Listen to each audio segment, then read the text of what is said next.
হাতের কাছে যদি বাড়িতে ডিম থাকে, ডিম সবার কাছেই থাকে, বানিয়ে ফেলে এভাবে ডিম ভাপা। টিফিন বক্স নেবে আর যখন তখন বানিয়ে খেয়ে নাও, গরম গরম ভাতে নেবে, আর একটু পাশে এক টুকরো লেবু নেবে, আর ব্যাস। একটা কাঁচা লঙ্কা, কাঁচা লঙ্কার মধ্যে দিয়েছি চিড়ে, ওটা ঘষে নিলেই হয়ে যাবে। এটা ঘষে নিলেই জমে যাবে একদম। ঘরে শুধু ডিম থাকবে, ব্যাস, এই রেসিপিটা বানিয়ে আর ঝটপট খেয়ে নেবে।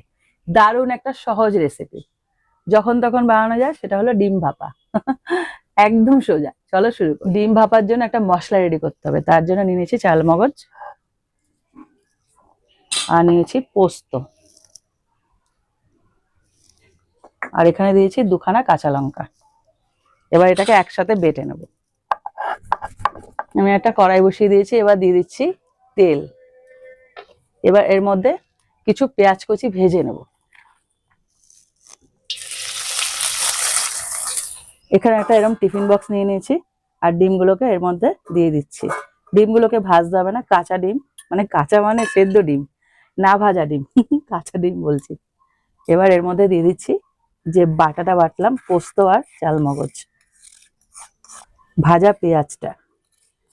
পেঁয়াজটাকে ভেজে দেবে, তাতে স্বাদটা আরো বেড়ে। চেরা কাঁচা লঙ্কা, টমেটো কুচি,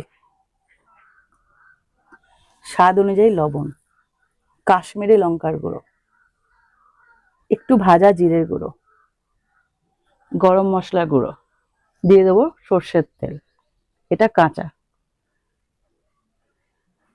ভালো করে এটাকে মাখাতে হবে। ডিমটাকে খুব ভালো করে মেখে নিয়েছি। এবার একটুখানি অল্প, যেটার মধ্যে নিয়েছিলাম বাটাটা, সেই বাটা ধোয়া জলটা জাস্ট দিয়ে দিলাম। এবার একটু ভালো করে মাখিয়ে এর মুখটাকে আটকে দেবো। একদম শর্টকাট কাজ, ফাঁকিবাজি রান্না বলি আমি এটাকে। একটা কড়াইতে আমি জল বসিয়ে রেখেছি, জলটা ফুটে এসছে।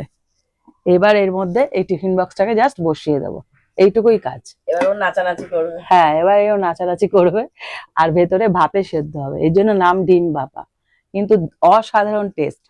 10 থেকে 12 মিনিট হয়ে গেছে। দেখো জলটা কোথায় ছিল, শুকিয়ে কোথায় চলে গেছে। এবার এটাকে পুরোপুরি ঠান্ডা করে নিতে হবে নামিয়ে। বিশাল গরম, নামানো যাবে বাবা। এবার এটাকে পুরো ঠান্ডা করে তারপর ঢাকনাটা খুলতে হবে, খুব সাবধানে নামাবে। ঠান্ডা করে নিয়েছি টিফিন বক্সটাকে, এবার আস্তে করে খুলবো। এই দেখো কি দারুণ, তেলটা একদম ভেসে উঠেছে। এইভাবে টিফিন বক্সের মধ্যে ডিম ভাপা বানিয়ে খেয়ে দেখো, গরম গরম ভাতে এক টুকরো লেবু নেবে, ব্যাস জমে যাবে একদম দুপুরটা।